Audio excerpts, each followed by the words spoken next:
नमस्कार दोस्तों, मेरा नाम है आकाश और स्वागत है आप सभी का एक बार फिर से मेरे यूट्यूब चैनल विद्यार्थी हब पे। दोस्तों, आज मैं आपको बहुत ही इंपॉर्टेंट टॉपिक के बारे में बताऊंगा। जैसे कि आप सबको पता है कि दिसंबर का सेकेंड वीक स्टार्ट हो चुका है और अब हमारे एग्जाम का फेस्टिवल यानी कि हमारा एग्जाम महोत्सव बहुत ही नजदीक आने वाला, एग्जाम का सीजन काफी अब नजदीक आ चुका है। तो बहुत से बच्चे परेशान हैं, कुछ कंफ्यूज हैं, तो इसलिए मैंने कुछ एक प्रॉपर उन्हें एक डायरेक्शन देने का सोचा है। बहुत से बच्चों का मैसेज आ रहा था कि कुछ एक प्रॉपर डायरेक्शन दीजिए, तो उसके लिए मैंने कुछ आपको पॉइंट्स दिए हैं और ये पॉइंट्स अगर आप फॉलो करते हैं तो मेरा मानना है कि आप कुछ अच्छे स्कोर कर सकते हैं। ये जो मैंने बनाया है ये दोनों बच्चों के लिए, जो पढ़ाई में काफी अच्छे हैं उनके लिए भी है और जो पढ़ाई में थोड़े कमजोर हैं उनके लिए भी है। ठीक है, तो वीडियो को पूरा जरूर देखिए। और हाँ, अगर अभी तक आप हमारे व्हाट्सएप ग्रुप पे ज्वाइन नहीं किए हैं तो कर सकते हैं, उसका लिंक मैंने डिस्क्रिप्शन में ऑलरेडी दे रखा है। उससे होगा क्या कि आप जो भी हमारा जो प्रॉपर इंफॉर्मेशन हुआ, प्रॉपर नोटिफिकेशन हुआ, वो आपको हमारे व्हाट्सएप ग्रुप पे टाइम टू टाइम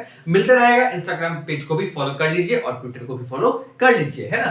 तो चलिए मैं आपको कुछ इंपॉर्टेंट टिप्स बताता हूँ। ठीक है, ये 10th और 12th बोर्ड एग्जाम के लिए है। ठीक है, ये बोर्ड एस्पिरेंट्स इस वीडियो को जरूर से जरूर देखें कि हम एक अच्छा स्कोर, अच्छे मार्क्स कैसे स्कोर कर सकते हैं। तो चलिए मैं आपको कुछ टिप्स बताता हूं।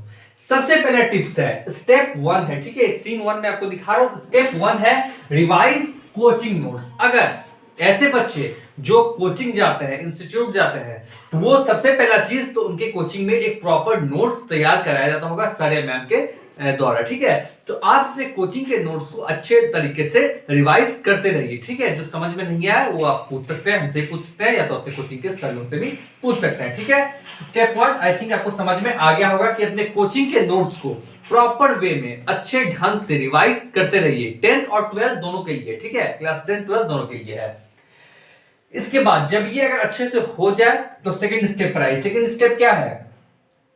एनसीईआरटी का एग्जाम्पल और एक्सरसाइज। ठीक है, देखिए आपका जो भी एग्जाम कंडक्ट होता है, बोर्ड एग्जाम, वो सिर्फ और सिर्फ एनसीईआरटी से आता है, सिर्फ और सिर्फ एनसीईआरटी से, कहीं बाहर से कुछ नहीं आता है। ठीक है, तो एनसीईआरटी को पहले पकड़िए, उस पर पहले फोकस कीजिए। जरूरी नहीं कि एक्सरसाइज से ही आएगा। आजकल आप एग्जाम में देखेंगे तो एग्जाम्पल से भी बहुत तरीके के क्वेश्चंस पाए जाते हैं। ठीक है, पूछे जाते हैं।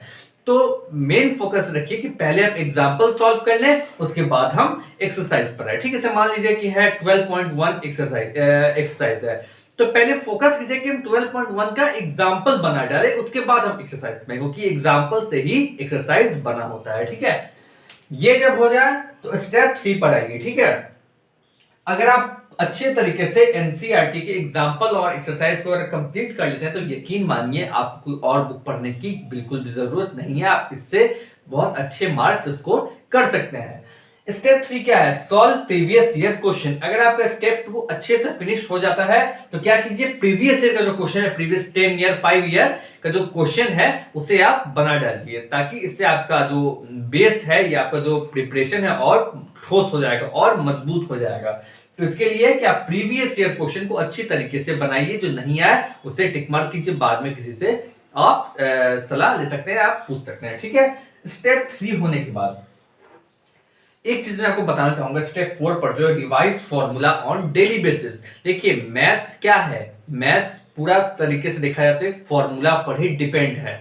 अगर आपको फॉर्मूला याद है तो किसी 5, अगर मान लीजिए सपोज आपको 5 नंबर का क्वेश्चन पूछा गया, ठीक है, उसमें आपको कुछ नहीं आ रहा है तो आप तो कुछ भी लिख के आ जाएगा, पूरा जो एग्जामिनर वो पूरा उसको क्वेश्चन को काट देंगे। लेकिन अगर आपको फॉर्मूला अगर याद है और आपको क्वेश्चन नहीं आ रहा है तो फिर भी आपको 2 या 2.5 नंबर या 1 नंबर मिल ही जाएगा। ठीक है, फॉर्मूला अगर आप भी लिख के आ जाइएगा तो आपको उस पर मार्क्स जरूर मिल जाएगा। तो इसलिए मैं हमेशा से कहता हूं कि फॉर्मूला पर फोकस कीजिए, फॉर्मूला को डेली बेसिस पे रिवाइज कीजिए, है ना। अगर आपको फॉर्मूला नहीं याद होता है तो रात में जब आप सोने जाते हैं तो जहां पे सोते हैं वहीं पे दीवार पे फॉर्मूला का शीट पे लिख के उसे चिपका दीजिए और पर डे सोते समय उसे 2 या 3 बार बस पढ़ डालिए। याद नहीं करना, बस पढ़ना है और यकीन मानिए 10 दिन करते करते आपको फॉर्मूला को सारा याद हो जाएगा। जब मैं पढ़ता था, जब मैं पढ़ता अभी भी हूँ, तो मैं भी ऐसे ही करता था। मैं सारा फॉर्मूला को जहाँ सोता था वहीं पे दीवार पे चिपका लेता था और मैं उसे पर डे बस पढ़ता था, याद नहीं करता था और मुझे सारा फॉर्मूला याद हो जाता था। बहुत से बच्चे भी ट्राई किए जिन्हें मैं बताया, तो एक बहुत ही पॉजिटिव फीडबैक मिला। ठीक है, स्टेप 4, पर डे फॉर्मूला को रिवाइज कीजिए, समझिए कि फॉर्मूला क्या कह रहा है, रटिए मत, समझिए, ठीक है। स्टेप 5 क्या है, do exemplar question slash R D Sharma. देखिए पहले होता क्या था कि एग्जाम्पलर से कोई क्वेश्चन नहीं पूछ जाते थे, पहले था कि अपना एनसीईआरटी से पूछा था, लेकिन अब मैं देख रहा हूं 2-3 साल से एग्जाम्पलर एनसीईआरटी का एग्जाम्पलर आता है, ठीक है, किसी भी बुक शॉप पे आपको मिल जाएगा, लगभग 150-200 का वो आता है। तो एग्जाम्पलर को जरूर से जरूर बनाइए। और बहुत से बच्चे पूछ रहे हैं आरडी शर्मा बनाया एग्जाम्पलर बनाया, तो जहां तक मेरा व्यू है आप एग्जाम्पलर पर अधिक फोकस कीजिए, आरडी शर्मा पर बाद में जाइए। अगर एग्जाम्पलर कंप्लीट हो जाता है तो आप आरडी शर्मा पे ट्रांसफर हो सकता है, लेकिन पहला प्रायोरिटी आप एग्जाम्पलर को दीजिए, ठीक है। एग्जाम्पलर से भी सेम टू सेम क्वेश्चन उठ के आपके क्वेश्चन में पहुंच जाता है, ठीक है। तो एग्जाम्पलर पर भी फोकस कीजिए, ये भी काफी अच्छी बुक है, एनसीईआरटी की है, ठीक है। अगर ये कंप्लीट हो गया तो आप आरडी शर्मा पे जा सकते हैं। और यकीन मानिए अगर आप इन 5 स्टेप को फॉलो करते हैं अच्छे ढंग से ऑनेस्टली, तो आपको 90 एबव या जितना आप स्कोर, जितना आप सपोज किए हैं उससे अधिक आपको मिलेंगे, ये मेरी गारंटी है। जितना आप सपोज किए हैं कि मुझे 60 आएगा तो उससे आपको अधिक आएगा, अगर आप ये सब फॉलो कर रहे हैं तो अच्छे ढंग से। तो मैं उम्मीद करता हूं कि आप इसको स्क्रीनशॉट ले लीजिए ताकि आपको आगे भी ये काम आए, है ना। और कोई भी डाउट आती है तो आप हमें कमेंट सेक्शन में पूछ सकते हैं। और हाँ, कल और शायद कल के वीडियो में एक टाइम टेबल का भी वीडियो क्लास 10th और 12th के बोर्ड एस्पिरेंट्स के लिए भी कल मैं लाऊंगा, ठीक है। तो यही कुछ बात बतानी थी, आप उनके साथ शेयर करनी थी। और अगर आप हमारे चैनल पे नए आए हैं तो चैनल को सब्सक्राइब करके बेल बटन ऑल कर लीजिए ताकि आने वाली हर अपडेट्स आपको मिल सके सबसे पहले।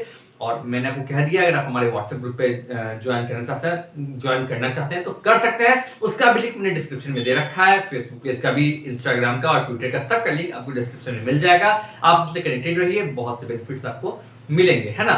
और अगर आप चाहते हैं कि आपको मैथ्स के प्रॉपर नोट्स मिले तो आप हमें कमेंट में बताइए, मैं उसका भी इंतजाम कर दूंगा, है ना। व्हाट्सएप ग्रुप पे भी उसका इंतजाम मैं कर दूंगा। आपको मैथ्स के जिन चैप्टर के आपको नोट्स चाहिए तो कमेंट में या व्हाट्सएप ऐप में बताइए, मैं उसका अरेंजमेंट करा दूंगा, ठीक है। हैंड रिटन नोट्स आपको मिल जाएंगे प्रॉपर वे में, मेरा ही लिखा हुआ नोट्स है वो आपको मैं अरेंज करा दूंगा। तो तब तक के लिए थैंक यू सो मच, फिर मिलते हैं नेक्स्ट वीडियो पे एक नए टॉपिक के साथ। तब तक के लिए thank you so much, wish you all the very best, thank you.